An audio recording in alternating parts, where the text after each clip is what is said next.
kulanti wacan oo wanaagsan daawadayaal ku soo dhawaada Dalmar TV.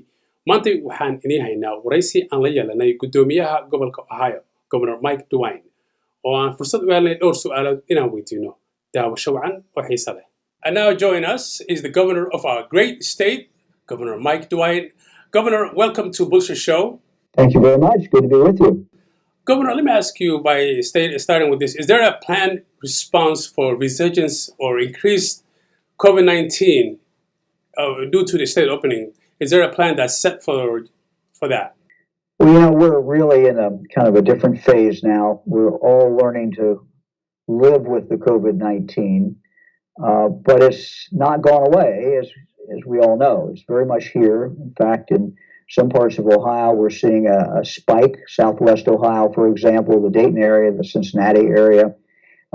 So we all have to continue to be careful. We have opened up most of Ohio. Most businesses are now open. We're looking forward to having schools open in the fall. But, you know, we all still have to remain very, very careful. Keep our distance as much as we can. When people are out in public, it's safer if they wear some sort of mask. And these are things that, you know, we continue to encourage people to do. Will there be any kind of restriction or safeguard against another COVID-19 outbreak in order to prevent disease from growing out of control in the future? Well, what we certainly hope does not happen is that we have a real huge spike in COVID-19. And, you know, I think there's a real desire on the part of the people of the state of Ohio to really get back to, quote, normal, back to work, back to doing the things that we like to do. But what I remind people is that increasing our jobs and getting out and enjoying life, that's not inconsistent, you know, with also keeping the virus down. Because if the virus comes back and comes back strong, people will become afraid. They will stay home. They will back off, and our jobs will start, you know, going down again. So keeping Ohio safe really depends on what Ohioans are doing. Ohioans' willingness to keep a distance, 6 feet distance, that social, what we call the social distancing, wash their hands a lot. At the same time, you know, if they can, wear a mask and be careful. So these are really the key things that's going to determine whether or not we are hit again with a real spike in the number of our cases. I mean, they're fairly steady now. We've kind of plateaued out at the number of deaths. They continue, but they're not going up. They're not really going down. The same way with hospitalization, it remains the same. Today, we had an increase in cases statewide.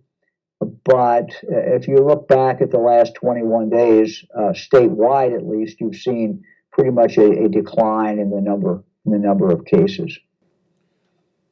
Governor, you recently created a minority task force to examine the disproportionate numbers of the minority. And now, as within all immigrants, it comes within the umbrella.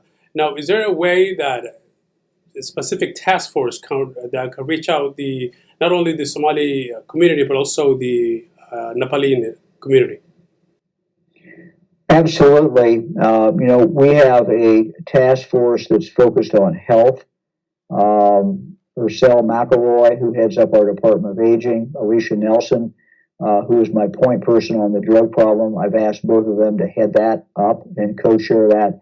So they're working on health issues related to minority communities.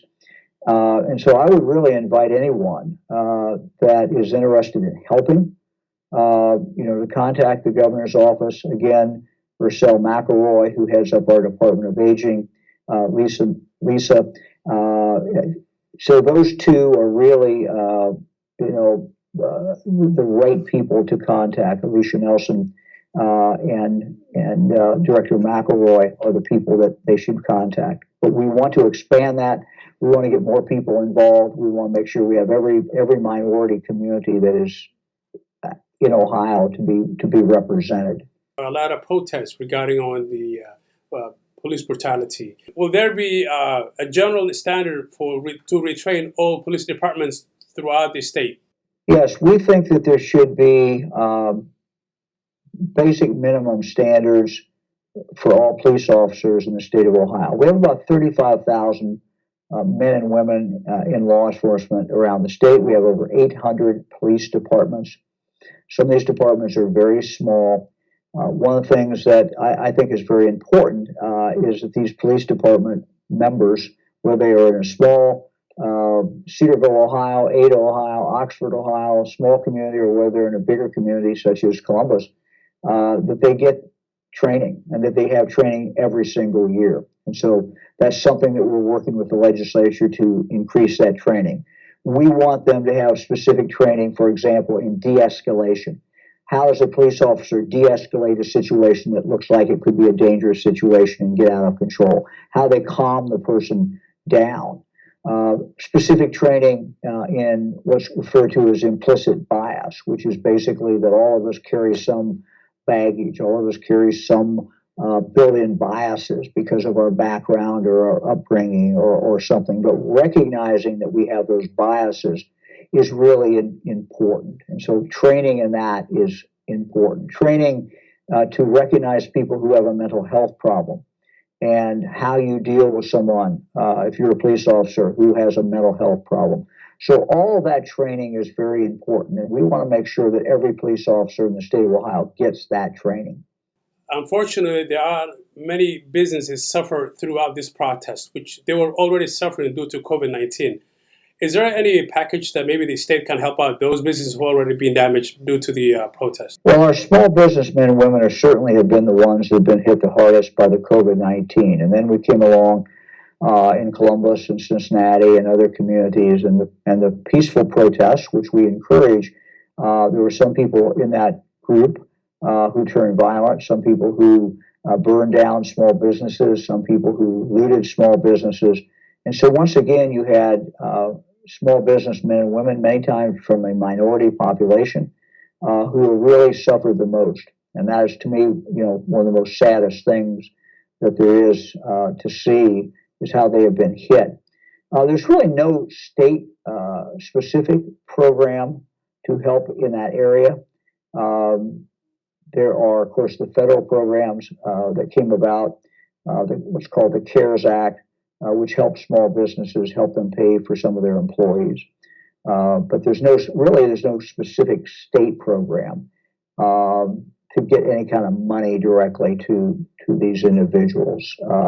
What we're seeing is, of course, the state budget is not in great shape. We have to balance our budget every year. The federal government gets to print money. We don't get to print money. We have to balance our budget. And as the COVID-19 increased, and we saw a shutdown in the economy, and we saw people become unemployed, and the cost to state government for social services goes up, and of course the revenue to the state government goes down. So we've had to make some very significant cuts. Finally, what is your final message to our viewers? Well, I want to be the governor for every Ohioan, 11.7 million Ohioans, no matter where you live, no matter what you do, what your background, whether you're a first-generation immigrant or whether your family has been here for 7 or 8 generations. We want you to feel part of Ohio, to be part of Ohio. We're continuing on this COVID-19. One of the things I would encourage you to do is seek out testing. Testing is now free. Testing is now available. We're announcing sites where the testing is taking place, particularly people who might be in a zip code where there's a heavy incidence of the COVID-19, but really anyone qualifies for that. So get tested, keep your social distance, be safe, take care of your family. Thank you very much. Thank you, Governor.